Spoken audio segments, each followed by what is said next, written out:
Bismillahirrahmanirrahim. Assalamualaikum warahmatullahi wabarakatuh. Subhanaka la ilma lana illa ma 'allamtana innaka antal alimul hakim. Wala haula wala quwwata illa billahil aliyyil azim. Rabbi yassir wa la tu'assir wa tammim bil khair ya fattah wa bika nasta'in.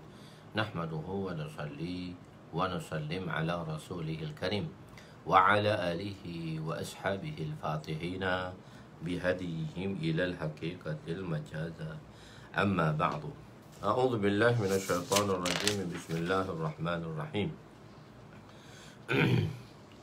والعصر إن الإنسان لفي خسر إلا الذين آمنوا وعملوا الصالحات وتواصوا بالحق وتواصوا بالصبر صدق الله العظيم وقال النبي صلى الله عليه وسلم نضر الله امرأ سمع مقالتي فوعاها ثم أدها كما سمع رب مبلغ أو آمن سامع أو كما قال عليهم الصلاة والسلام. Alhamdulillah, kita berada di muka surat, kita berada di dalam bab yang kelima pada Kitabul Iman, bab yang terakhir dalam Kitabul Iman, iaitu berpegang teguh kepada Al-Quran dan Sunnah. Semalam kita telah sampai pada muka surat 402, iaitu kita membahagikan sunnah itu dari segi berpegang, bab seimbas lalu, iaitu berpegang teguh. I'tisam tu diambil daripada perkataan i'tasamu bihablillah. Ini berpegang kamulah kepada tali Allah. Tali Allah tu Al-Quran dan hadis lah. Sebab apa kita kata Al-Quran dan hadis? Hablullah tu tali Allah, iaitu perintah Quran lah. Hubungan tali itu untuk kita hubungkan. Jadi hubungan iaitu perintah-perintah Allah, dan untuk memahami perintah Allah Subhanahu Wa Taala, maka kita berhajat kepada penerangan daripada hadis Nabi. Sebab tu kita kata hablullah tu dua, berpegang i'tisam bil kitab was sunnah, berpegang teguh kepada Quran dan sunnah. Jadi i'tasamu bihablillah, bihablillah tu kita tukar tempat hablillah tu. Dalam Quran kata hablillah, ditafsirkan oleh ulama i'tisam. I'tisam tu kita sebab kita keluarkan perkataan masdariyah, kita keluarkan dengan bentuk perkataan masdar, ayat kata dasar. I'tisam tu maksudnya itu perintah. I'tasamu, i'tisam, i'tasama, i'tasamu itu perintah amar. Jadi daripada kata i'tasamu, ya'tasimu i'tisaman, al-i'tisaman, al-i'tisama tadilah. Jadi bil kitab bihablillah, hablillah tu kitab dan sunnah. Itu diambil daripada bab tu lah, diambil perkataan bab berpegang, bab i'tisam kitab dengan kitab dan sunnah. I'tisamlah kamu, berpegang teguhlah kamu pada tali Allah. Jadi tali Allah tu kitab dan sunnah lah. Cuma nak memahami Al-Quran dan hadis, kita ya mazhab kita Quran dan hadis, tapi bukan mazhab kita Quran. Kita panduan kita Quran dan hadis, tapi untuk Quran dan hadis, pemahaman Quran dan hadis ini kita perlu kepada qiyas, kita perlu kepada ijma', kita perlu kepada ulama. Sebab tu ijma' salah satu daripada syariat.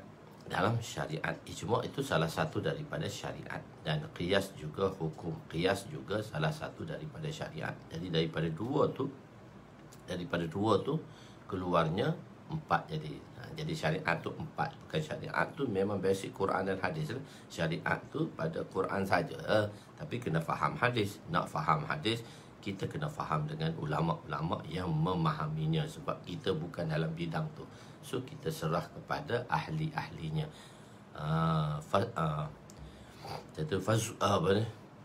Fas'alu ahla zikri, bertanyalah kepada mereka-mereka yang berilmu, yang ahli zikir tu, ahli zikir. Ini orang fas'alu ahla zikir. Ahla zikir ni, ahli zikir ni maknanya orang yang mahir dalam bidang tersebut. Jadi itu sebab itu kita berhajat kepada pemahaman yang difahami oleh ulama, kerana berdasarkan kaedah-kaedah. Jadi kita tidak boleh memahaminya sendiri, sebab pemahaman kita secara sendiri adalah salah. Okey. Dan kita telah belajar dalam Kitabul Ilmu, memberi fatwa dengan pendapat sendiri, mentafsir Quran dengan pendapat sendiri adalah salah walaupun betul. Walaupun dia betul. Mungkin first time tu iktifaqiyah, secara iktifaqi sepakatnya apa yang kita katakan tu ada dalam Quran, sama ittifaq. Tapi benda tu sebagai dikira salah juga. Jadi berpegang teguh kepada Al-Quran dan Sunnah. Khair. Jadi kita takrif dari segi bahasa, iaitu ittiba'. Sunnah itu ialah at-tariqatu, ulama mengatakan maksudnya at-tariqatu al-masluqah. Tariq itu jalan, jalan yang perlu salaka, yang perlu diikuti secara ittiba', secara langkah demi langkah supaya kita tidak terpesong. Tapi pemahamannya tak boleh difahami oleh kita sendiri kecuali dengan mereka yang mahir. Sebab itu kita berhajat kepada ulama-ulama. Jazakumullahu khairal jaza, ahsanul jaza, pada ulama-ulama yang mana Allah Subhanahu Wa Taala telah memilih mereka seumur hidup mereka berkhidmat kepada agama yang tidak mengharapkan apa-apa balasan. In ajriya, sebagaimana Rasul berkata, in ajriya illa 'ala Allah, kami tidak minta apa balasan pun daripada kamu, kami memohon ganjaran itu daripada Allah. Berkhidmat kepada masyarakat untuk memahamkan masyarakat supaya masyarakat beramal dengan perintah Allah dengan mudah, dan dengan ini akan mendapat kesejahteraan yang akan menjanjikan syurga di sisi Allah dan kebahagiaan di dunia maupun kebahagiaan di akhirat. Okey. Sunnah dari segi istilah maksudnya perkataan Nabi, perbuatan Nabi, iaitu kita bahaskan semalam takrir Nabi. Takrir Nabi tadi, takrir Nabi, takrir Nabi, perbuatan Nabi, perkataan Nabi dan takrir Nabi, pengakuan daripada Nabi, pengakuan daripada Nabi, diperakui oleh Nabi, diperkukuhkan. Benda yang hak kukuh itulah diperakui bahawa benda itu tidak lari daripada sunnah. Masya Allah. Sebab tu kita perlukan, walaupun kita, sebab terjemahan tu kita perlu pada orang lain, dan kita berharap sebab kita di dunia ini menumpang kebaikan satu sama lain.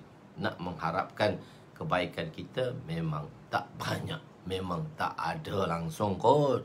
Begitu. Hubungan, jadi perenggan kedua di dalam muka surat 402, kita ke situ, iaitu kita ke situ. Dia tak jadi balik Kelantan sebab ada technical dia, kena balik lewat sikit lagi sikit. So ada technical dia. Kadang-kadang technical tu menyebabkan kita ke belakang. Sebab tu dia panggil amrul hal. Amrul hal. Itu amrul hal ni iqtidalul hal. Pada saat ini, pada ketika ini, apa perlu yang kita lakukan yang terlebih dahulu. So kalau benda ada terlebih dahulu, maka kita terpaksa kemudiankan yang tak penting tu. Kita dahulukan apa yang penting. Itu dipanggil muqtazal hal atau amrul hal. Amrul hal. Okey. Hubungan bab ni dengan hubungan bab yang sebelumnya. Semua kandungan bab sebelum ini sabit dan muktabar apabila dalilnya, maknanya diterima. Sabit dan muktabar diterima apabila dalilnya datang daripada Al-Quran dan Sunnah. Oleh demikian, pendapat Mu'tazilah dan Qadariyah yang lain tidak akan diterima. Benda ni dia tak akan diterima walaupun dia berpandukan Quran juga, tapi kefahaman dia tadi mengikut akal. Jadi sebab itu kita tidak menerima pendapat mereka.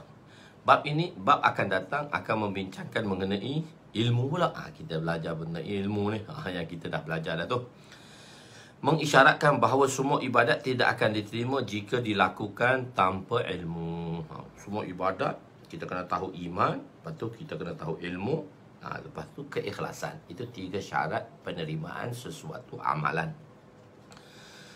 Manakala ilmu itu mesti berdasarkan kepada Al-Quran dan Al-Sunnah. Pengarang membawa bab ini selepas beriman dengan takdir untuk memberitahu bahawa manusia tidak boleh berprasangka mengikut akal fikirannya. Manusia tak boleh ikut prasangka. Prasangka mengikut akal fikirannya akan difahami. Sebab takdir ni kita kena beryakin kepada Allah Ta'ala. Tapi nak yakin tu jangan ada prasangka yang mana daripada pemikiran kita. Okey.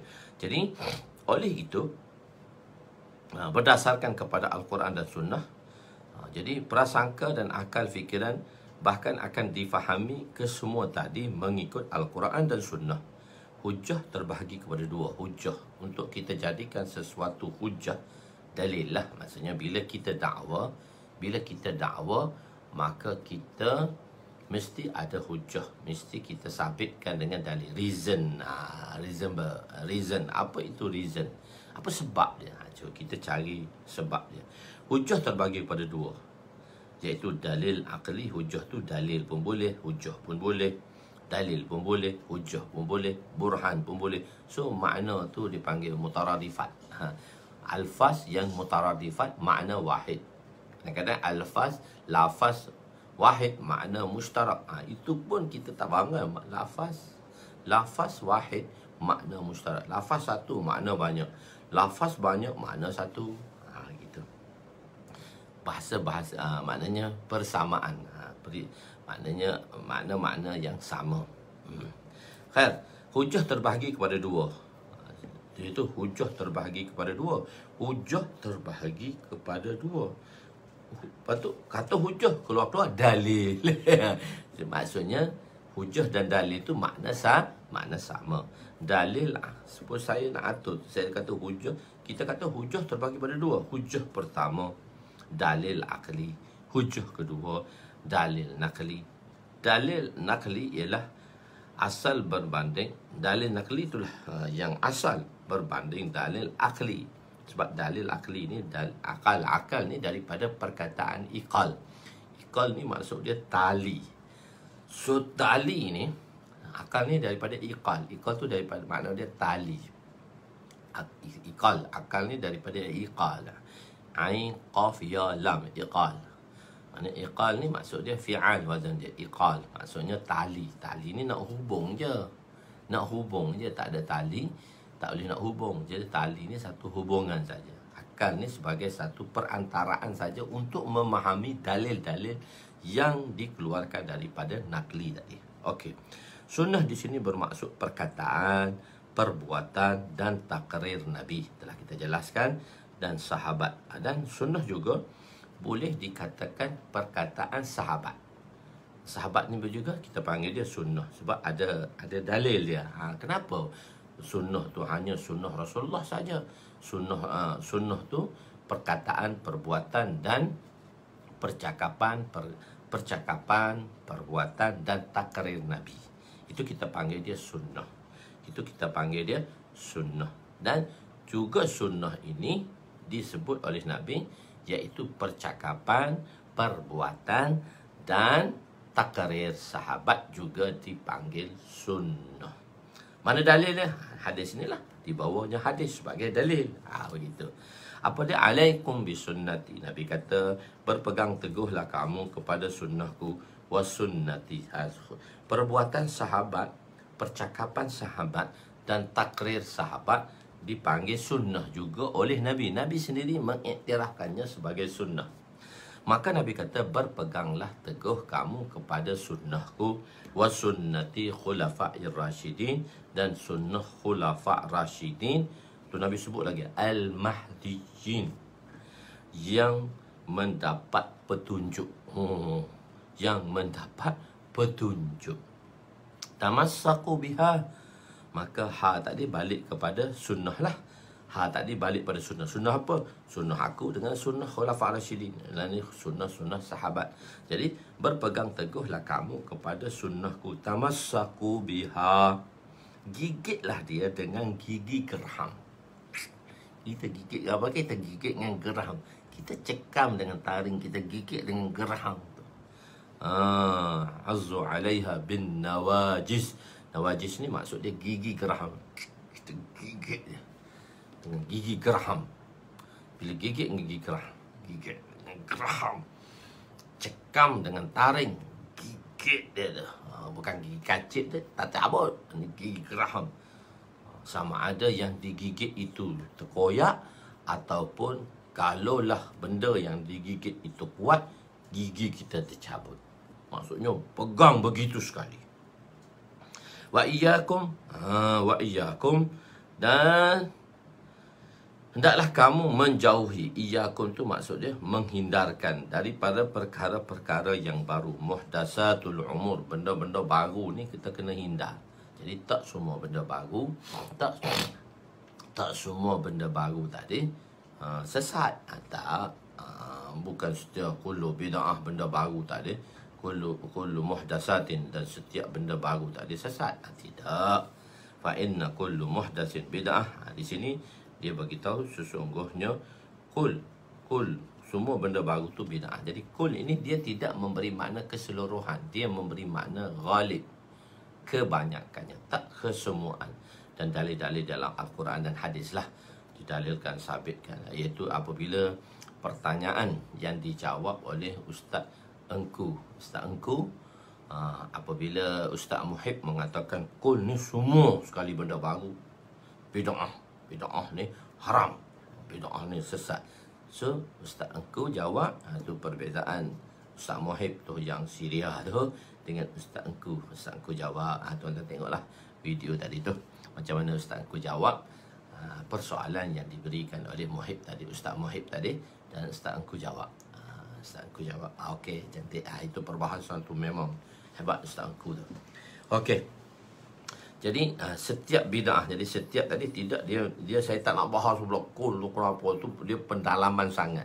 Jadi kul tadi dia tidak memberi makna keseluruhan, tapi dia ada pengasingannya. Dia ada itu, dia dari segi bahasa kan, semua dia kena teliti dan sebagainya. Allah maknanya sunnah terbahagi kepada dua, sunnah Nabi dan sunnah sahabat. Tapi kalau kita belajar pula dalam ilmu mustalah hadis, sunnah Nabi ni kita panggil dia hadis Nabi ni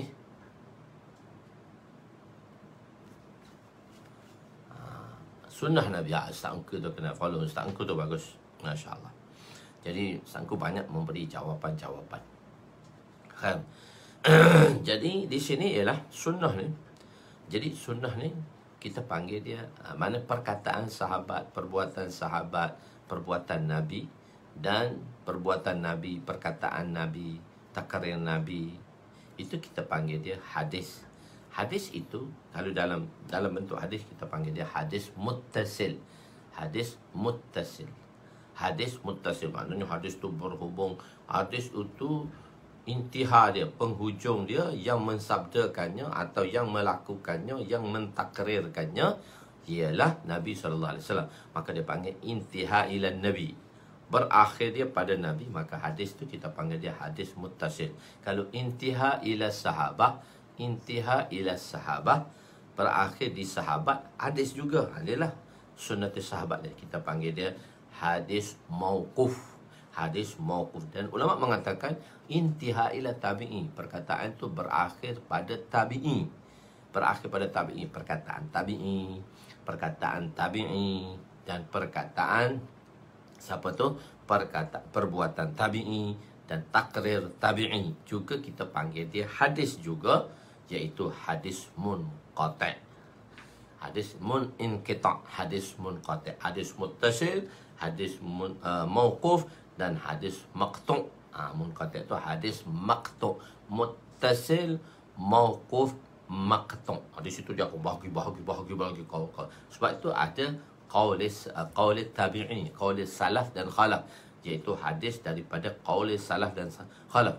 Pengarang mengatakan dia nak buat masuk juga qaulis khalaf yang ulama-ulama yang terkau, iaitu 200 tahun, 300 tahun, dan ulama-ulama yang 200 tahun tadi, qaulis salaf. Ulama-ulama mutakaddimin dan ulama-ulama mutaakhirin. Itu juga dipakaikan sunnah. Tengok je, nak follow Entah Engku tu, tengok saja. Semalam pun Entah Engku buat perbahasan. Jadi tengok tarik saja Entah Engku, dia akan keluarlah macam-macam lah dalam video Entah Engku tu. Entah Engku dia memang spesialis dalam bahagian ni je jawab.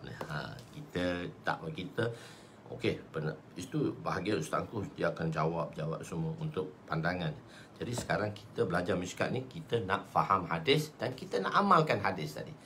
Di satu sudut yang berbeza. Sebab tu saya tak memberi banyak dalil. Alhamdulillah, yang tu Ustaz Angkuh lah dalam bidang dia. Iaitu ni Haji Min, dia ada di dalam muka surat 1 tu. Dia ada dalam muka surat 2 tadi. Dia ada dalam muka surat 3 tadi. Itu tu. Pembahagian hadis mengikut intiha, penghujung. Itu dalam mustad. Itu dalam muka surat 3, dalam kitab jilid 1 muka surat 3. Faman taha ila nabi yuqalu lahu marfu' wa man taha ila sahabi yuqalu lahu mauquf kama yuqalu qala aw fa'ala aw qarrara ibn Abbas aw ibn Abbas mauqufan أو موقوف على ابن عباس ومن انتهى إلى التابعي يقال له مقطع وقد خصص بعضهم حديث بالمرفوع والموقوف إذ مقطع يقال الآثار. Dan maqtu' tadi kita panggil dia athar. Jadi kadang-kadang hadis juga dipanggil athar, hadis juga dipanggil athar. Hadis, athar dan khabar. Pembahagian hadis tu apa, asar tu apa, khabar tu apa. Di situ yang telah diceritakan sedikit sebanyak. Okey. Jadi yang pertama, okey, sebab yang kita akan bahagikan. Di sini perkataan ni, insya-Allah kita datang kepada fasal pertama, bid'ah dalalah tidak diterima. Bid'ah dalalah, bid'ah umum. So, kenapa dikatakan bid'ah dalalah? Maksudnya ada juga bid'ah hasanah, perkara yang baru, yang baik. Bid'ah dalalah, bid'ah dalalah, bid'ah yang sesat. Bid'ah hasanah, bid'ah tadi maksudnya ini di segi dari sudut bahasa, bid'ah tu dibahagi kepada dua, hasanah dan dalalah. Hasanah dan dalalah. Okey. Kita datang dulu pada hadis dan kita bahagikannya. Bid'ah dalalah tidak diterima. Wa an Aisyah radhiyallahu anha qalat qala Rasul sallallahu alaihi wasallam man ahdatsa fi amrina hadza ma laysa minhu fahuwa raddun, muttafaqun alaih. Simple hadis ni. Pendek, simple tu maksudnya pendek. Sayyidatuna Aisyah radhiyallahu anha ummul mukminin meriwayatkan bahawa Rasulullah sallallahu alaihi wasallam bersabda, barang siapa yang melakukan perkara yang baru dalam urusan kami, buat benda baru dalam urusan kami, saya terjemah lafzi dulu di situ, fi dalam amri urusan kami, dalam urusan kami pada agama. Yani dalam urusan kami, maknanya dalam agama lah, di dalam agama lah. Urusan amrina tu, urusan tu ialah urusan agama, pada urusan agama yang tiada asal, yang tidak ada asal usul dia dalam syariat, yang tak ada dalam syariat, maka ia tertolak. Jadi perkara yang baru yang tak ada dalam syariat, maksudnya apa dia? Perkara baru tu yang bersalahan dengan syariat, yang bersalahan dengan syariat. Tengok ulama membahagikan sebelum syarak dan selepas syarak. Maksudnya sebelum syarak mengeluarkan hukum, iaitu Nabi SAW. Syarak ni ada dua. Syarak ni ada dua. Syarak hakiki Allah Ta'ala, yang menghukumkan secara hakikatnya Allah Ta'ala. Syarak majazi Nabi SAW. Tapi kita nisbahkan perkataan syarak tu yang mengeluarkan hukum syarak. Hukum syarak tu datang. Jadi qabla syarak, qabla al-hukum, qabla syarak. Jadi ada perkara-perkara yang dibuat, perkara-perkara yang maknanya sebelum datangnya hukum syarak, hukum syarak, ada perbuatan yang dibuat oleh sesuatu umat sebelum datangnya hukum syarak. Jadi asal sesuatu perkataan tadi terbahagi kepada dua. Ulama membahagikan kedua. Satu, ulama mengatakan semua benda haram kecuali, ini pendapat Imam Abu Hanifah, semua benda haram kecuali ada hukum yang menghalalkannya. Semua benda, dia kira semua benda ni haram kecuali ada hukum yang mengharamkannya. Tapi bagi kita, usul kita lain. Usul dia begitu. Dalam mazhab Hanafi dan sebahagian daripada Maliki mengatakan semua benda, dan begitu juga sebahagian daripada Imam Ahmad mengatakan semua benda haram. Semua benda haram, kecuali ada hukum yang mengharuskannya, iaitu menghalalkannya. Itu usul yang mereka pakai. Kalau dalam Syafi'i pula, usul yang kita pakai dalam mazhab Syafi'i dan sebahagian daripada Maliki, ulama Maliki kan mengatakan begini, semua benda halal kecuali hukum yang mengharamkannya. Dua benda yang berbeza kan, dua status yang berbeza. Semua perkara haram kecuali ada hukum yang dijelaskan oleh syarak. Syarak tadi, ada hukum yang dijelaskan oleh syarak haram, maka kalau halal, kalau ada hukum daripada syarak tadi halal, maka yang haram, hak asal haram tadi akan jadi halal. Tapi semua dia letak haram belakang. Semua binatang haram. Macam tu. Semua binatang haram kecuali yang dihalalkan. Okey. Yang dihalalkan macam mana? Itulah yang dijelaskan oleh syarak lah. Yang dijelaskan oleh syarak. Dan Nabi SAW, dia bagi kaedah saja pada kita. Bagi kita Imam Syafi'i pula, dalam mazhab Imam Syafi'i kan semua benda halal kecuali benda haram. So dia tengok dari sudut tu, benda haram kecuali dihalalkan. Dengan syarat tadi dia menghalalkan. Semua benda halal kecuali mengharamkan. Dia sudut macam tu. Jadi Nabi dia bagi satu kisah. Sebab tu hadis tu dia bahan mentah. Dia bahan mentah lah. Nak kata bahan mentah tu tak betul, salah. Di segi sebut bahan mentah tu pun tak boleh. Tapi tak apalah, kita nisbahkan macam tu supaya nak faham. Bukan kita merendahkannya, tapi kita bercakap macam tu supaya untuk memahamkannya. Jadi tadi misalnya, jadi semua benda haram, binatang semua haram kecuali yang halal. Jadi yang halal, yang mananya dia tengok di sini, yang halal tu yang tak bertaring. Binatang buas haram. Sebab apa? Dia kata dia makan daging dengan memakan mangsanya. Begitu. Jadi semua binatang haram kecuali dihalalkan. Semua binatang halal kecuali diharamkan. So di situ je dia bagi tahu yang okey, binatang halal, binatang buas haram, makan dia. Dia telah mengharamkan binatang buas tadi. So binatang buas pun disebut sikit saja, maka dia sebut sifat-sifat binatang buas tu pula. Sifat-sifat binatang buas ni macam mana? Makan mangsanya dengan menerkam. Kalau itu menerkam dengan kukunya, begitu pula dia bahas di situ pula. Kalau burung tu burung, kenapa burung helang tu memakan mangsa dengan cengkaman kukunya.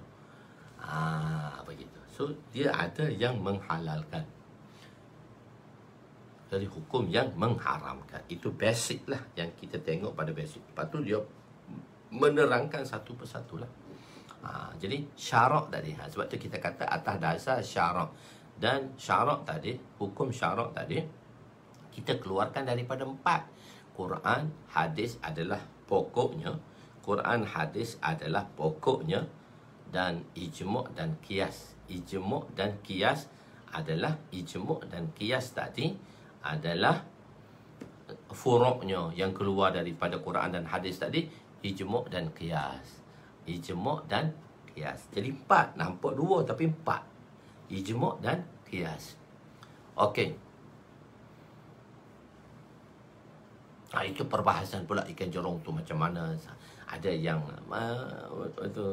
memakan mangsa dengan gigi-giginya. So dia makan. Tu dia ada perbahasan lagi. Ikan yu, kenapa ikan yu boleh makan? So dia itu perbahasan je. Sebab benda tu diperhalusi. Sebab nak kata haram, nak kata halal tak, sebab dia ada perbahasan dia. Sebab tu kita kena mendetili sesuatu benda tadi, dia ada pengkhususan. Jadi nak bagi tahu kita di sini tak semua benda baru tu benda baru tu bidah lah. Gitu. Sebab dia tengok atas hukum tadi. Dia tengok atas dasar. Jadi dan kadang-kadang tengok asal dia Quran dan hadis. Quran dan hadis. Asal dia Quran dan hadis. Tuan-tuan tak boleh fikir dengan otak kepala tuan-tuan. Tuan-tuan tak faham. Jadi tuan-tuan dengar dulu. Saya nak bagi tahu mudah-mudah aja. Oh, dia kena dia ada sharp lah. Dia ada apa di sini. Itu lain. Nanti kita bahas mula. Itu panjang perbahasan dia. Tak pergilah kita pada tuan-tuan bahas bab ikan saja. Ikan jerung saja. Oh, tak pergi. Tak marilah kita untuk memahami makna Quran dan hadis di sini. Kita faham dulu sementara benda betul. Kita faham dulu konsep-konsep dia. Lepas tu bahas tu dipanggil bahsun masail, perbahasan masail. Itu bab lain pula. Perbahasan masail ni bab lain pula. Detail gini. Tuan-tuan nak bahas tu ke tuan-tuan nak bahas kitab ni? Okey, kita terus jalan. Apa tu? Tanyalah dok tu kenapa halal haram. Itu bukan masalah halal haram lagi sini. Kita nak faham ittiba' sunnah tu. Okey Nanti kita belajar dia. Okey. Dia kan kadang-kadang semua nak tahu, serentak nak tahu. Sabar, ngaji 10 tahun baru boleh tahu. Bukan dengan satu hari tahu. Kita ngaji lama baru boleh tahu. Ngaji dah lah puluh-puluh tak belah-belah tahun. Lepas tu mengajar dah puluh-puluh tahun. Itu pun tak tahu lagi. Itu pun tak tahu lagi. Okey. Tengok Jadi basic ni Quran dan Sunnah. Kita nak faham Quran dan Sunnah. Berpegang teguh pada Al-Quran dan Sunnah. Jadi sebab itu nak faham Quran. Jadi daripada Quran Sunnah tu kita keluarnya ijma'. Kita keluarnya hukum ijma'. Dan hukum qiyas. Kadang-kadang hukum ijma' ni dia lebih soreh lagi, lebih jelas lagi daripada Quran dan hadis. Ijma' tu lebih jelas lagi. Lebih kuat lagi hukum dia daripada Quran dan hadis. Sebenarnya ijma' tu ambil daripada Quran dan hadis. Tapi ijma' tu kuat lagi. Ijma' tu adalah kuat lagi. Begitu. Tengok contoh dia kan. Di dalam ayat Quran. Waghsilu wujuhakum wa aydiyakum ilal marafiq wamsa'u bi ru'usikum wa arjulakum wa arjulikum. Ambil wuduk ni kan. Ambil wuduk kan. Tengok. Waghsilu wujuhakum. Benda wajib kan satu dalam Quran kata waghsilu wujuhakum. Kita basuh muka. Waghsilu wujuhakum. Basuhlah muka kamu. Wa aydiyakum. Dan basuhlah tangan kamu. Ilal marafiq. Beserta dengan siku. Wamsa'u. Kepala tak basuh. Sapulah kepala dengan tangan basah. Masah tu dengan tangan basah. Sapu. Wa arjulakum. Dalam kiraat ada dua. Wa arjulakum. Wa arjulikum. Wa arjulakum. Wa arjulikum. Kenapa? Jula. Wa arjulakum. Wa arjulikum. Dan dua-dua kiraat tu betul. Tak salah. Dua-dua kiraat tu tak salah. Tak salah pula. Tapi jadi kenapa wa arjulikum? Wa arjulikum ni dia ataf pada wamsa'u. Maksudnya kaki kena sapu, tak payah basuh. Kalau arjulakum, kaki kena basuh. Tapi kita pakai hukum kaki basuh ke kaki kena sapu macam kepala? Kaki kena sapu ke kaki kena basuh? Hukum ijma'nya kaki kena basuh. Ijma' dah kaki kena basuh. Tapi Quran kata kaki kena sapu boleh, kaki kena basuh boleh. Dua-dua kiraat tu diterima. Dua-dua dalam kiraat tu. Quran lah kiraat tu. Arjulakum pun sah, arjulikum pun sah. Tapi kalau arjulakum, kita ataf dia kepada waghsilu, basuh. Maksudnya kaki kena basuh. Bukan kalau arjulikum, dia ataf kepada wamsa'u. Kena ratakan. Wamsa'u tu bukan ratakan. Wamsa'u tu sapu. Ratakan air basuh tu. Basuh. Waksilu tu basuh, wamsa'u tu sapu dengan tangan basah. Masah tu sapu dengan tangan basah. Adakah kaki ni hukum dia sapu dengan tangan basah? Tangan basah? Tak. Dia kena basuh.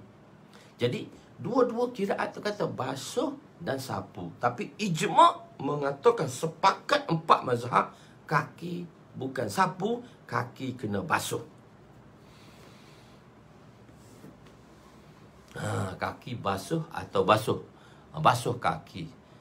Basah kaki. Basahkan kaki. Tak, dia kena, dia dua-dua. Kalau wamsi ru'us wa arjulikum, sapu kaki. Maksudnya sapu tu dengan tangan basah lah.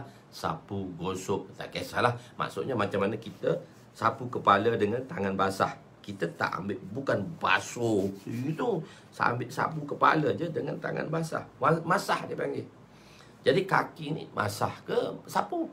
Kaki kita sapu. Jadi ijma' kata pak ijma'. Walaupun ayat ada 2. Tapi ijma'. Ni ijma' ulama ni. Sebab ayat tu umum. 2 kata. Ijma' ulama bagi. Ijma' kata tak. Semua mazhab kata. Pak mazhab kata kaki kena basuh. Tak boleh sapu. Kecuali Syiah saja. Syiah tu kita tak kira dah. Syiah kata kaki tak payah basuh, sapu.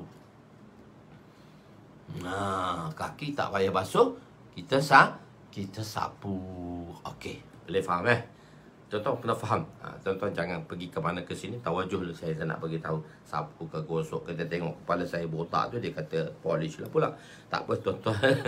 Tuan-tuan kena faham apa yang serius. Tempat di sini kita kena serius. Okey. Tempat serius. Tempat gelap, okey kita gelap. Okey, boleh faham.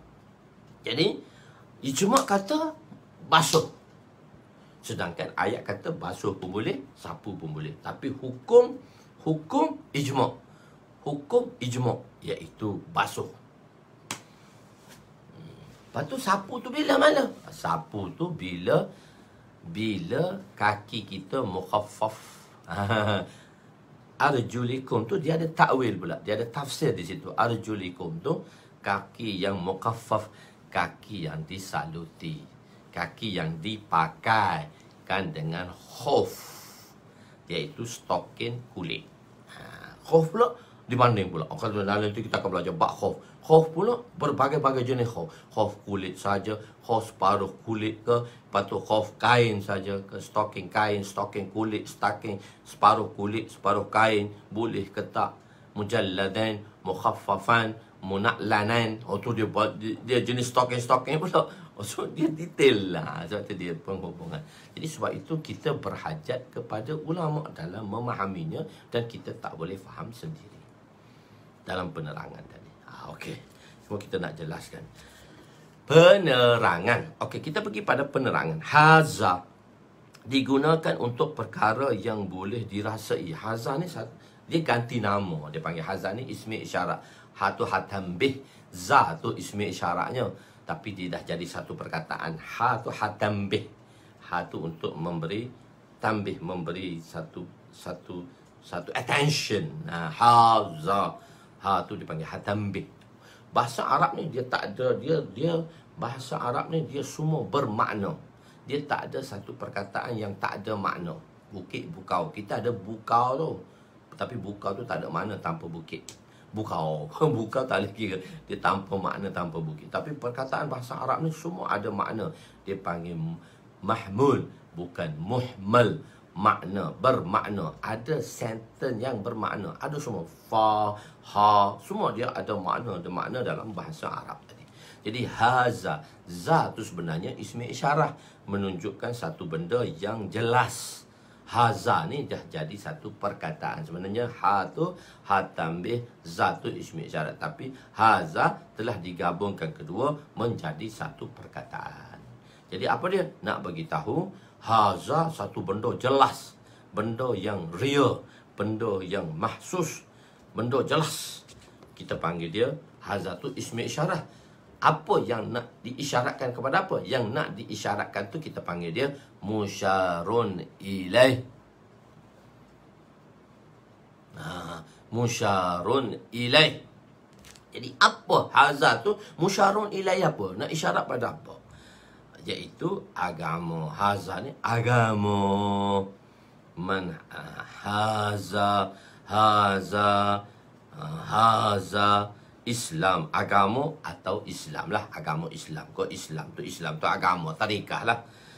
Kerana Islam dan agama ialah suatu perkara yang jelas dan tidak terselindung. Agama ni dah jelas dah. Islam ni dah jelas dah. Jadi haza ni nak tunjuk kepada haza masjid. Haza masjid. Ini masjid. Haza masjid. Masjid tu dah jelas. Semua orang nampak dah masjid. Haza masjid. Jadi bila perkataan haza digunakan, iaitu ismi isyarah dia, apa yang nak diisyarahkan di sini ialah perkara yang jelas, perkara yang jelas. Jadi agama tu dah jelas. Haza masjid. Yang tidak terselindung. Huwa, huwa. Fa. Untuk ada fa lagi. Huwa, raddun lagi. Fatu fa natijaiyah atau fa tafri'iyah. Dia main macam-macam. Kita tahu sebutir-sebutir tu benda-benda tu. Man tu apa dia, ahdasa tu apa dia, fi tu apa, amri tu apa, na tu apa, haza tu apa, ma tu apa, laisa tu apa, min tu apa, hu tu apa, fa tu apa, huwa tu apa, raddun tu apa. Kita bahas sebutir dalam nahu tu. Sebab tu kita boleh terjemah. Tuan-tuan pakai orang ambil terjemah, pakai terima ya. So kita terjemah, kita bahas satu-satu untuk faham benda tu dan untuk terjemahkannya. Itu kita belajar dalam nahwu dan saraf lah. Begitu. Jadi fahuwa. Jadi huwa tadi ialah tadi ialah marja' dia. Huwa tadi satu ganti nama. Haza ismi isyarah. Haza tu ismi isyarah nak tunjukkan pada apa? Huwa tu dia ganti nama ketiga. Kalau bahasa Melayu dipanggil ganti nama ketiga, iaitu huwa. Huwa tu marja' dia kepada ihdas, iaitu perkara baru. Ihdas tu akan diambil daripada masdar ahdasa. Ahdasa tu fi'il madhi, tapi masdar dia ialah ihdas. Itu man ahdasa. Ahdasa yuhdisu ihdasan. Dia bak if'al tu. Dia bak pula. Bak pun ada 43 bak tau.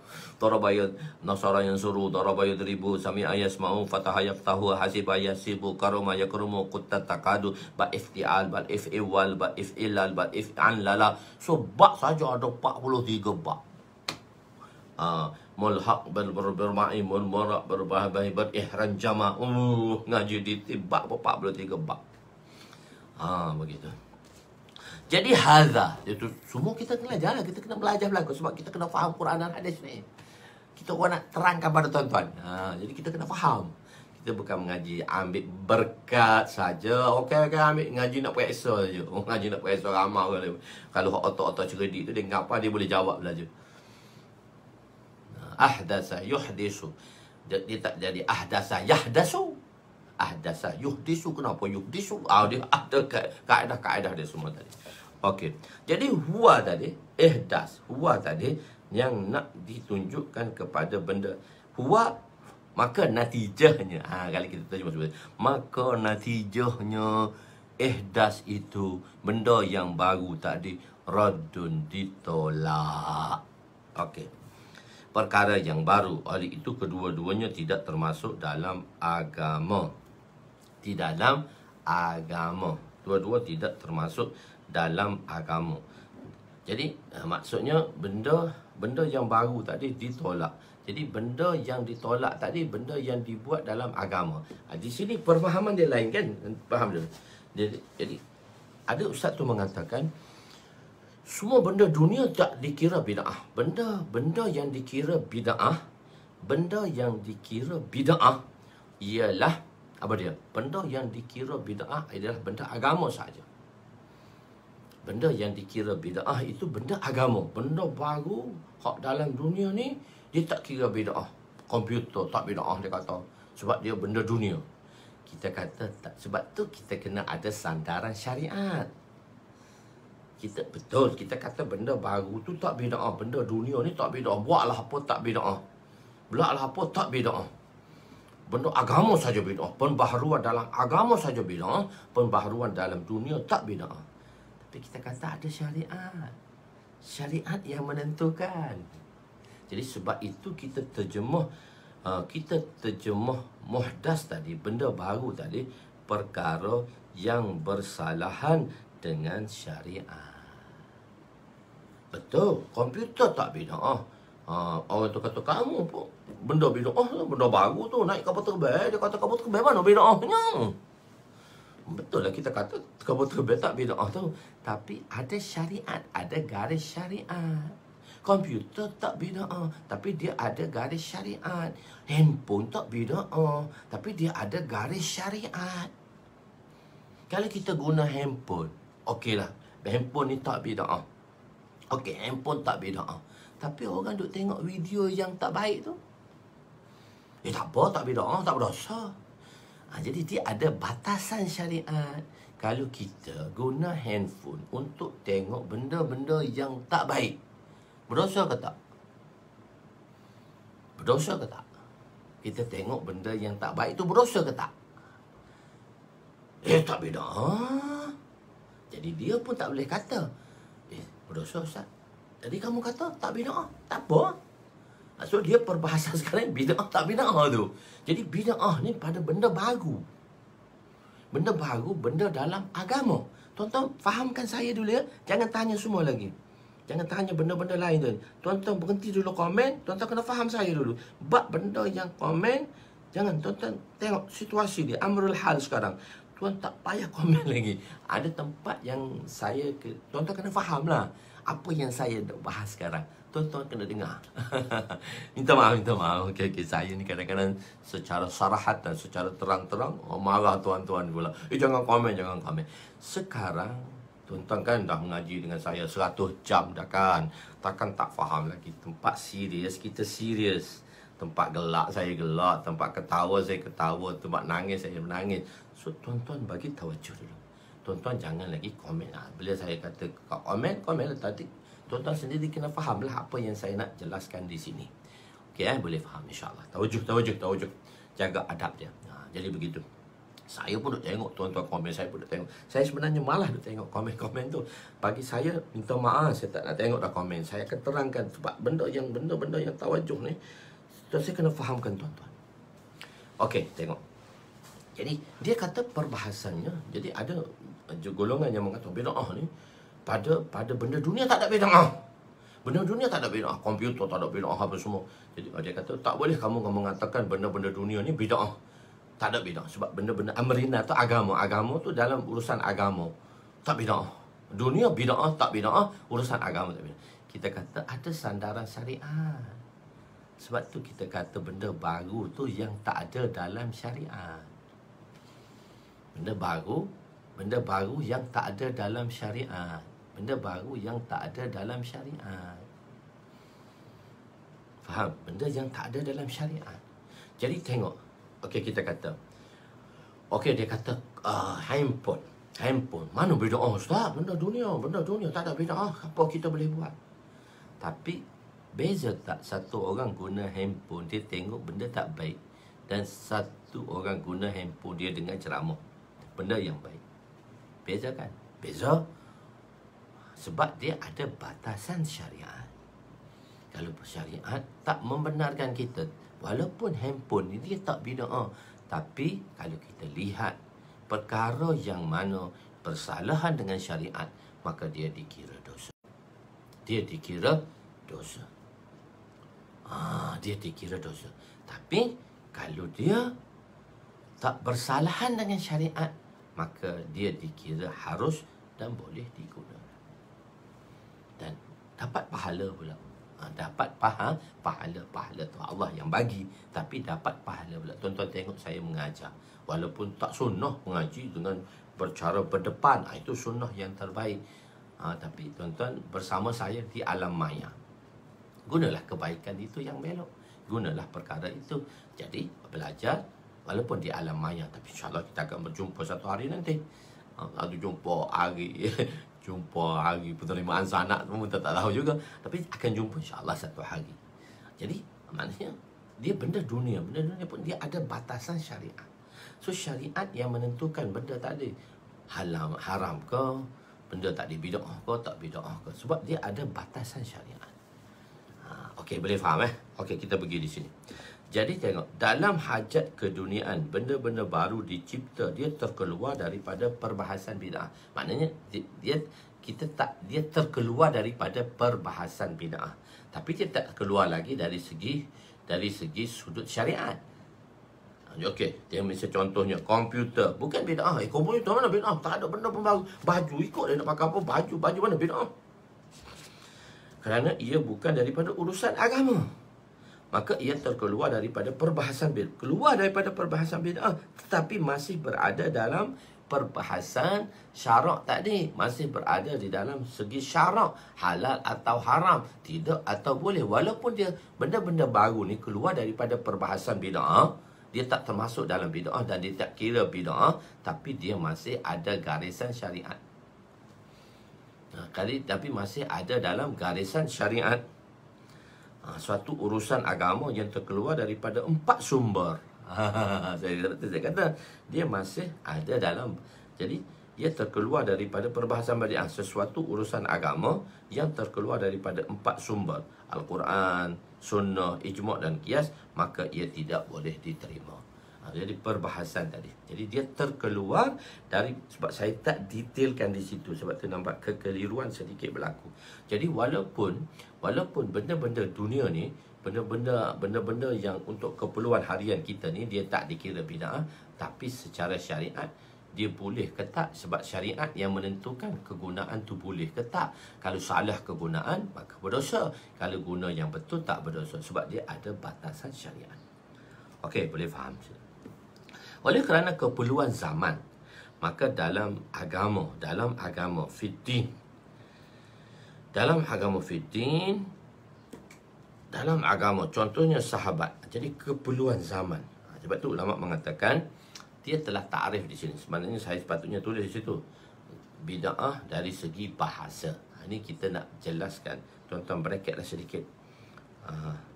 Maka selepas hadis tu, tuan-tuan bracket situ, iaitu bid'ah dari sudut bahasa, bid'ah dari sudut lughawiyah. Sebab tu kita tengok bid'ah tadi dari sudut istilahiyah dan bid'ah dari sudut lughawiyah, dari sudut bahasa. Dari sudut bahasa kita akan bahagi bid'ah tadi kepada 5 bahagian. Wajib, bid'ah wajib, bid'ah sunnat, bid'ah harus, bid'ah makruh, bid'ah haram. Saya tulis bid'ah harus, bid'ah wajib. Sebab tu kalau orang wahabi kata azwaja, bid'ah pun wajib. Kita kan bahagi bid'ah, pembahagian bid'ah tu dalam bentuk yang berbeza. Kita kata wajib tu dari segi bahasa, bid'ah dari sudut bahasa. Kita ada 5 komponen, iaitu bid'ah wajib, bid'ah sunnat, bid'ah harus, bid'ah makruh, bid'ah haram. Bid'ah wajib dari segi bahasa dia. Jadi pembaharuan dari sudut bahasa. Di situlah maka benda-benda perantaraan tadi yang kita anggap baru sebab dari sudut bahasa. Dari sudut bahasa, tapi kita memerlukannya sebagai perantaraannya. Maka kalau tanpanya kita tak faham. Bila kita tak faham, mana boleh kita, kalau kita tanpa dia kita tak faham Quran dan hadis, maka nak faham Quran hadis macam mana? Dah tak faham, kena ada dia, wajiblah kena guna dia untuk faham Quran hadis tadi. Begitu. Itu sebab tu ulama membahagikan bid'ah dari sudut bahasa, bid'ah dari sudut istilahnya, bid'ah dari sudut istilah syaraknya apa, bid'ah dari sudut amaliyahnya apa, bid'ah dari sudut praktikaliyahnya apa. Tapi dia mesti ada syariat lah, dia mesti digabungkan dengan syariat lah, yang 4 tadi. Begitu. Okey. Untuk memahami Al-Quran dan hadis, Quran hadis ni bahasa apa? Bahasa Arab kan. Kita orang apa? Kita orang ajam. Ajam maksud dia ujmuh. Ujmuh maksud dia pekak dan tuli. Orang Arab ni dia nakal. Kenapa dia nakal? Dia kata orang ajam. Sabarlah dulu. Janganlah nak contohnya saya nak. Kita kan baru ngaji macam ni. Dengar dulu. Bid'ah makruh tu apa. Dengar dulu. Kita baru ngaji. Sabar dulu pertanyaan tu. Bila saya kata okey tanya, baru tuan-tuan tanya. Okey. Tanya dah bid'ah makruh tu apa. Sabarlah, tak sampai masa lagi. Saya akan bahagikan satu-satu lah ni. Mari ni belakang ni nak bagi satu-satu lah ni. Muka surat 404 ada pembahagian dia, 405 ada pembahagian dia. Panjang tu kan. Hadis nombor 1 tu pendek 2 baris tu. Penerangan dia 3 muka surat tu. 3 muka surat tu. Tak apa tuan-tuan. Tuan-tuan ni saya kira anak murid saya lah. Saya marah sikit-sikit pun tak apa. Okey. Seronok kau kena marah ni. Seronok kan. Kena marah ni seronok. Kena marah ni seronok. Okey. Kita orang kena seronok. Oh, pernah marah lah kalau Ustaz Usno. Sebab tu belajar-belajar dia kenal saya, dia kena marah lah. Okey. Jangan tanya lagi. Okey. Jadi Al-Quran dan hadis. Jadi bahasa Arab ni bahasa Arab. Dia panggil bahasa Arab. Selain daripada Arab dia panggil ajam. Ajam ni perkataan daripada ujmah. Ujmah ni maksud dia ialah apa dia? Pekak dan tuli. Orang Arab dia kata orang selain dari Arab ni orang pekak dan tuli, orang tak faham bahasa. Orang Arab nakal, dia kata orang ajam kita, ana ajamun. Kita ajam macam Arab kata orang pandai lah pekak dan tuli kau tu. Orang Arab dia nakal, kita je tak faham kenakalan dia sebab kita pun tak tahu. Okey, pada zaman Nabi SAW, jadi maka ilmu dicipta ni maksudnya disusun lah. Maka sebabkan bahasa Arab tu bahasa dia lah. So dia ada grammar dia ada nahu dia ada macam-macam dah benda kan. Dia macam nahu kita kan, perbendaharaan perkataan, grammar. Dia ada grammar. So dia ada mufradat dia ada perkataan-perkataan mufradat, benda-benda baru, perkataan-perkataan yang berasingan. Jadi dia ada masing-masing dah benda tu. Jadi diciptanya ilmu. Saya kata dicipta maknanya disusunnya ilmu nahu. Zaman Rasulullah dah ada nahu, cuma dia tak payah belajar nahu sebab itu bahasa dia. Orang-orang Quraisy tu bahasa dia. Sebab tu bila nak susun Quran, Sayyidina Osman kata, ni 3 profesor Quraisy ni kena ada dengan orang Ansar. Zaid bin Sabit dia Ansar. So dia tak faham, dia tak tahu bahasa Quran tadi, dia tahu bahasa Arab. Bahasa Quran ialah Quraisy. So untuk betulkan Quran tadi kena ambil 3 profesor bahasa Quraisy tu. Sebab Arab Quran dalam lughah Quraisy. Quran tadi dalam lughah Quraisy. Begitu. Jadi oleh itu, maka dari segi bid'ah, maka ia juga dikira dari sudut bid'ah lughawi, bid'ah secara bahasa. Maksudnya bid'ah ni benda baru dari sudut bahasanya. Tapi benda tu nahwu syarah tu dah ada dah. Zaman Sayyidina Ali lah permulanya ilmu nahwu dalam bahasa Arab. Tadi disusun oleh ulama-ulama nahwu Sibawayh dan sebagainya tu. Itu imam-imam nahwu dah hebat, spesialis dari mereka. Tapi dah adanya dia disusun balik. Maka syarah, jadi diciptanya ilmu syarah, ilmu nahwu. Nak tahu marfu' tu nak bahas satu perkataan tadi. Syarah pula daraba yadribu darban fa daribun duriba yadribu darban fa madrubu ma daraba ma duriba lam yadrib lam yudrab la yadribu la yudrabu la yadribanna la yadriban izrib la tuzrab la yadrib izrab idrabanna la tuzrabanna la yadribanna la tazrib la tuzrab la yadrib la yadrib la tuzrabanna la tuzribanna la tazrabanna la yadribanna la itu ilmu syarah. Dia nak dia tahu satu-satu hukum. Begitu. Jadi contohnya syarah, maka ia dikira sebagai bid'ah dari sudut bahasa. Bid'ah benda baru. Bid'ah ni kita kata benda baru dari sudut bahasa menjadi wajib. Bid'ah tu bid'ah wajib dengan tujuan untuk memahami Quran hadis. Sebab kita tak faham Quran hadis, maka kita kena belajar. Tak apa, kena pergi kerja, kita tengok video kembali.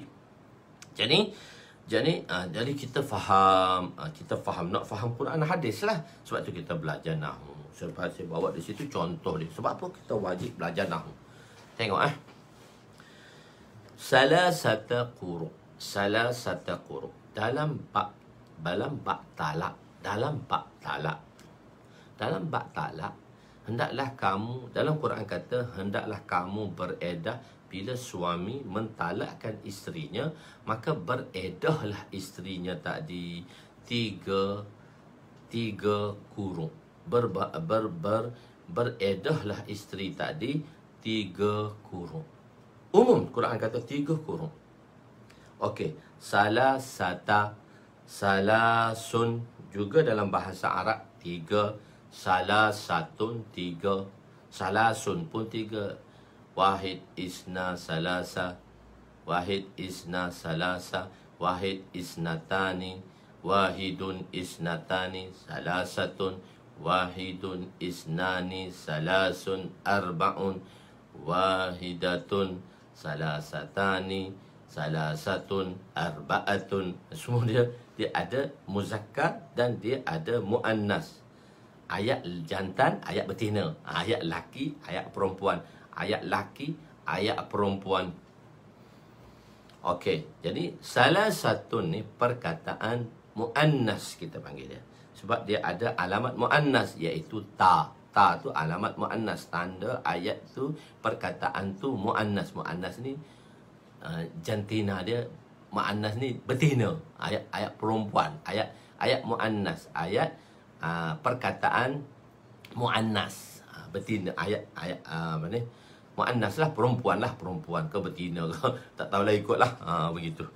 Sebab nak kata ayat tu, tapi Arab senang, muzakkar. Kita nak kata perempuan ke betina ke, atau betina ni binatang Ustaz, perempuan ni orang. Ada ni nak kata macam mana? Tak apalah, kita kata ada muzakkar, ada muannas.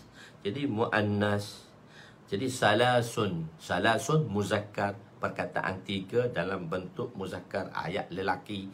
Salasatun perkataan 3 pada salasatun, iaitu perkataan perempuan, dalam bahasa Arab 3. Maka setiap bilangan dia ada penjodoh bilangan. Quran kata 3 kali kurung.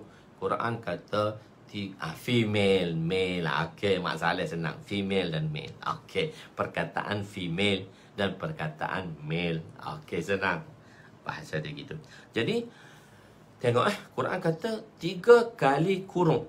Kurung 3 kali feminin, female dan feminin. Tak kisahlah kerana female pun. Maknanya muzakkar muannas lah, saya guna muzakkar muannas. Tuan-tuan katalah nak kata guna female, feminin ke, muzakkar muannas. Saya guna perkataan Arab muzakkar. Salah satu ni muannas. Jadi setiap kita kan ada penjodoh bilangan. Kita ada penjodoh bilangan.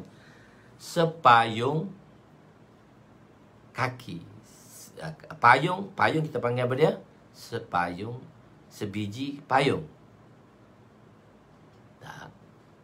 Payung kita panggil dia sekaki payung. So dia ada penjodoh bilangan. Setiap bilangan ada penjodoh bilangan. Sebuah buku, bukan sebiji buku. Sebiji durian. Biji durian. Buku dia panggil buah. Payung dia tak panggil sebiji atau sebuah payung, tapi dia panggil sekaki payung. So dia ada penjodoh bilangannya. Begitu dalam bahasa Arab, dia ada penjodoh bilangan. Dia ada penjodoh bilangan. Jadi inilah pemahaman ulama kepada Quran dan hadis dari sudut yang berbeza. Tengok, salah satu perkataan muannas. Maka kalau dari segi bahasa Arab, penjodoh bilangannya mesti muzakkar. Sebab apa? Muannas ni dia kena jodoh dengan muzakkar lah, laki dengan perempuan lah. Maka ayatnya lelaki dan perempuan. Kalau bilangan pula, satu, dua, tiga hingga 9. Plural dia 3 hingga 9 dan 3 hingga 10 dan lebih daripada 10. So bahasa Arab dia beza. Jadi perkataan 3 ni kita panggil dia muannas.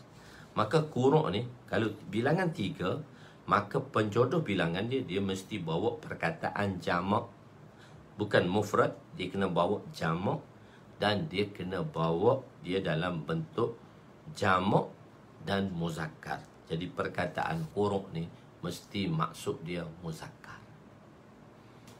Sebab salah satu tadi muannas. Jadi Imam Syafi'i dia lihat dari sudut bahasa. Sebab tu kita kata kaedah lughati Arabiyah sahihah. Kaedah lughawiyah Arabiyah sahihah. Tuan-tuan faham dulu. Saya tak pergi lagi pada muka surat 404. Saya duduk di masuk muka surat 403 lagi di perenggan terakhir. Okey.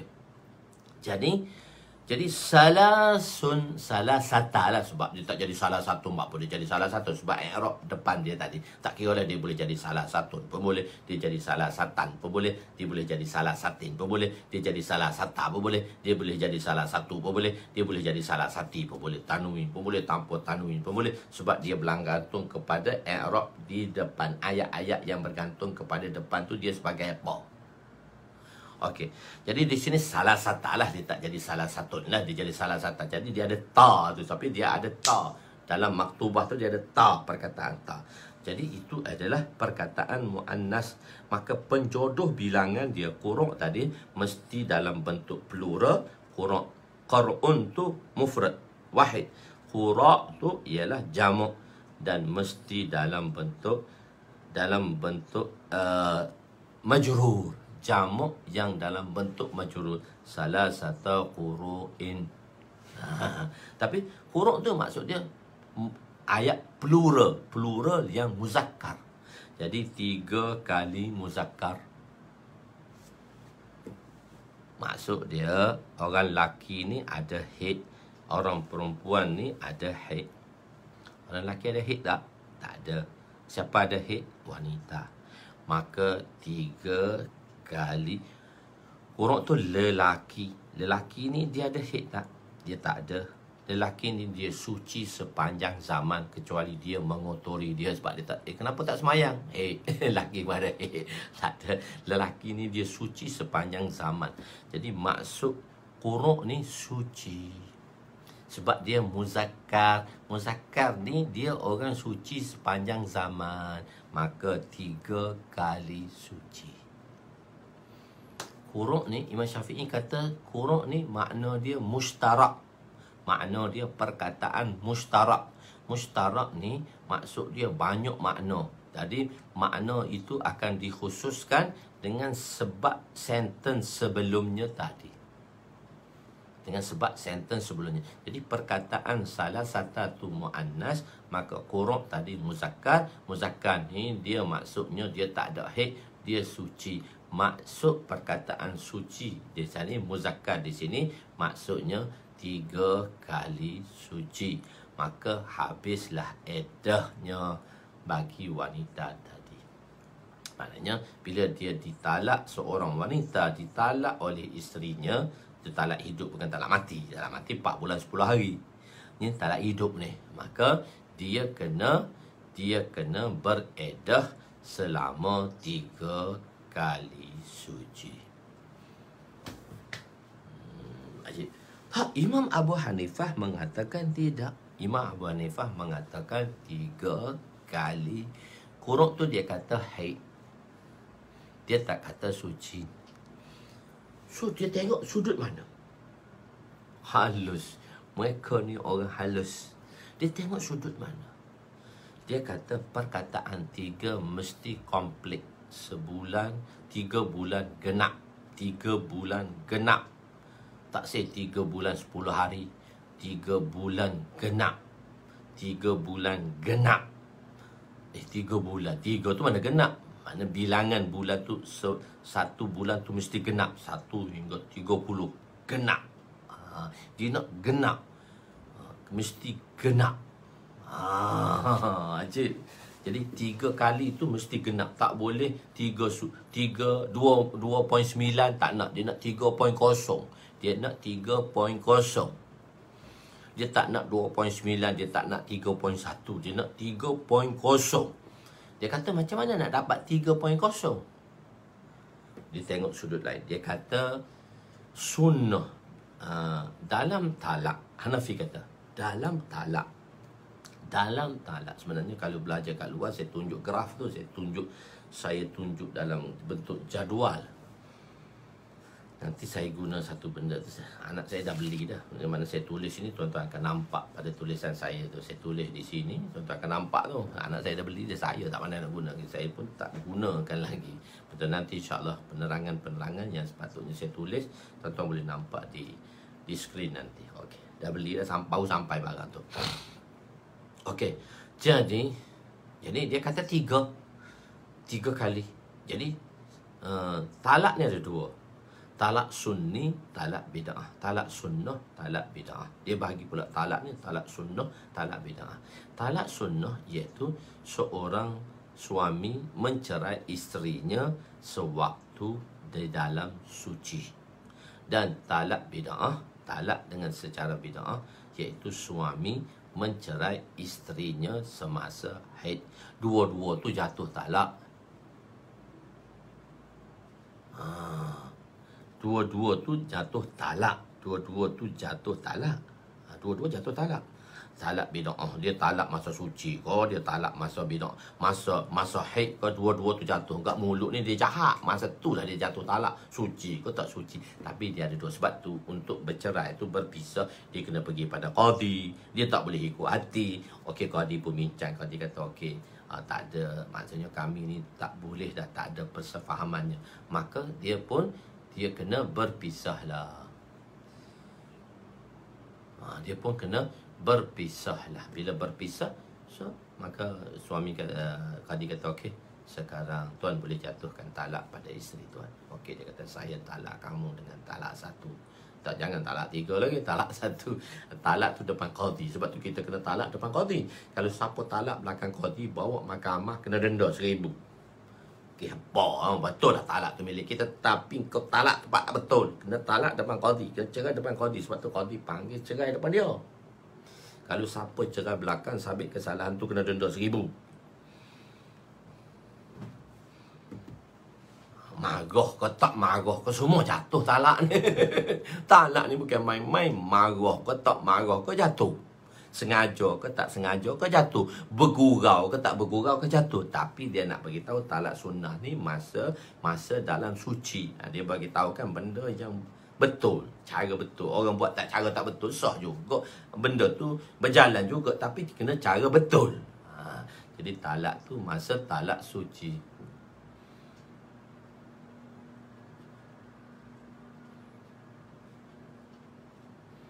Talak ni talak suci.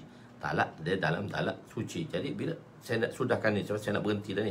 Sebab tuan-tuan pun nak pergi kerja, saya pun ada urusan lain nak mesyuarat lagi ni. Okey, 8.30 saya mesyuarat. Jadi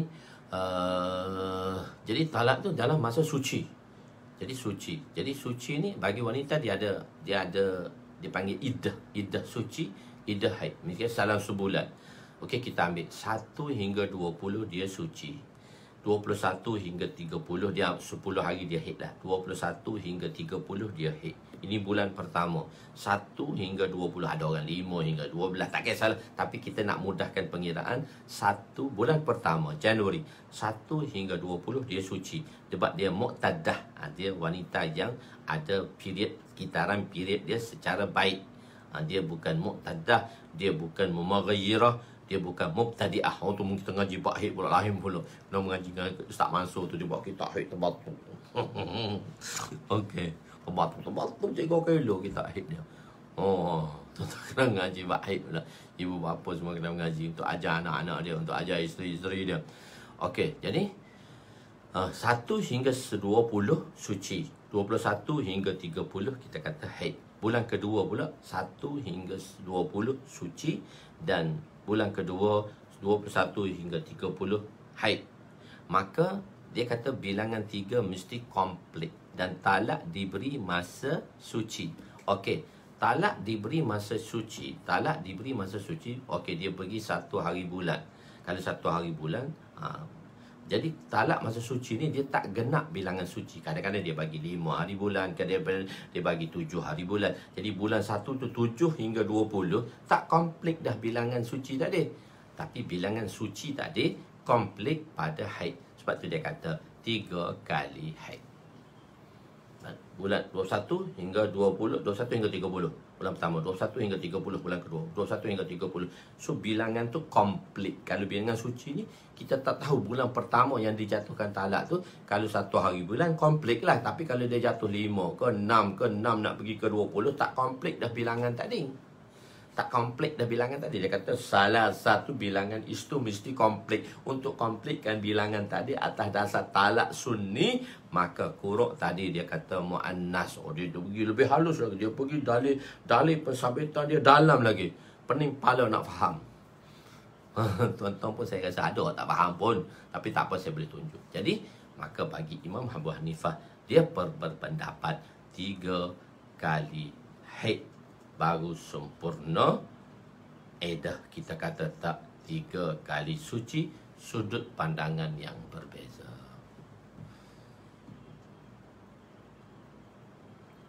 Ya, tak usah langsung tadi. Panjang dia cerita, panjang lebar, titik terlampau titik, Masya Allah. Bagus. Okey, boleh jadi kita berhenti di situ dulu. Iaitu, dan jadi kita baca sikit. Jadi satu perkataan yang mempunyai beberapa makna, dan setiap makna mustarak ialah makna hakikat, bukan makna yang kedua majaz. Itu dah tahu dah belakang semua makna hakikat apa, makna majaz dah faham dah mengaji dah dengan saya. Quruk maknanya ialah pusingan atau kitaran. Oleh itu salah satu lafaz dia muannas, maka ma'dud dia penjodoh bilangannya mestilah jamak muzakkar mengikut kaedah bahasa Arab. Oleh itu quruk maknanya tuhur yang tidak sesuai, dan tidak sesuai makna haid, kerana haid ialah muannas. Ini pendapat mazhab Imam Syafi'i. Jadi 3 kali suci lah wanita itu beredah. Apabila perempuan ditalak dan mula berhaid kali ketiga, maka bainlah. Maka bila datang haid ketiga dah mari, bulan ketiga dah mari dah haid, bulan tu tak cukup lagi, tapi mari dah haid bulan ketiga, maka bayinahlah talaknya. Makanya habislah edah. Kalau nak rujuk tak boleh dah, kena nikah semula. Bila nikah semula kena ada saksi, kena ada wali. Talak tu jadi bain, tidak perlu pada nikah yang baru. Menjadi bayinah. Talak itu talak yang perlu kepada nikah yang baru. Imam Abu Hanifah berpendapat salah satu quruk ialah 3 kali haid. Mengikut beliau, apabila sempurna haid yang ketiga barulah talak menjadi bain. Oleh kerana bilangan 3 disebut hanya menjadi sempurna apabila dikira daripada haid, apabila daripada hari haid, maka quruk bermaksud haid. Contohnya, seperti seorang suami mentalak isterinya pada 5 hari bulan, sedangkan isterinya tu suci pada 1 hari bulan lagi, maka bilangan suci tidak akan sempurna kerana dia mentalak pada 5 hari bulan. Bulan pertama tak sempurna. Biasanya talak akan diberi ketika marah. Jadi ni orang tanya ni, hak marah ni talak jatuh ke tak ni? Talak diberi ketika marah. Jadi tidak boleh dijangka bila akan meletupnya bom talak tadi. Bila akan meletupnya bom talak tadi. Maka sama ada dalam ketika mula-mula suci atau pertengahannya. Jadi mengikut pendapat Imam Hanifah, quruk tadi ialah yang sempurna ialah apabila dikira diambil daripada 3 kali haid. Dia ada 3 kali haid. Berdasarkan pendapat ini, maka berlakulah perbezaan hukum. Apabila masa haid yang ketiga suami itu mati, maka mengikut mazhab Imam Hanifah, isterinya masih berhak mendapat harta pusaka kerana suami masih lagi. Kerana bagi mereka apabila suci yang keempat barulah habis iddah. Mengikut mazhab Imam Syafi'i, sudah tidak berhak lagi. Kalau suami dia mati pada haid ketiga, habislah. Sebab tiga kali suci dah. Haid ketiga mati dah suami dia, maka wanita tadi tidak boleh harta pusaka. Imam Hanifah kata boleh lagi, sebab dia masuk suci keempat baru habis talak, habis iddah. Tapi pusaka tak boleh lah. Tapi dia bolehlah tuntut hak sepencarian.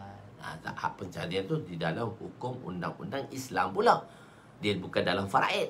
Wallahu a'lam. Nanti kita sambung lagi esok. Aku qouli hadza astaghfirullahalazim li wa li walidayya wa li jami'il muslimina wal muslimat wa lil mu'minina wal mu'minat al ahya'i minhum wa birahmatika ya arhamar يا أول الأولين ويا آخر الآخرين ويا ذا القوة المتين ويا راحم المساكين ويا أرحم الراحمين ظلمنا أنفسنا وإن لم تغفر لنا وترحمنا لنكون من الخاسرين اللهم اغفر لنا ذنوبنا ووسع لنا خلقنا وطيب لنا كسبنا وكنعنا بما رزقتنا ولا تذهب طلبنا إلى شيء صرفته عنا وصلى الله على سيدنا محمد وعلى آله وصحبه أجمعين والحمد لله رب العالمين تقبل الله منا ومنكم يا كريم.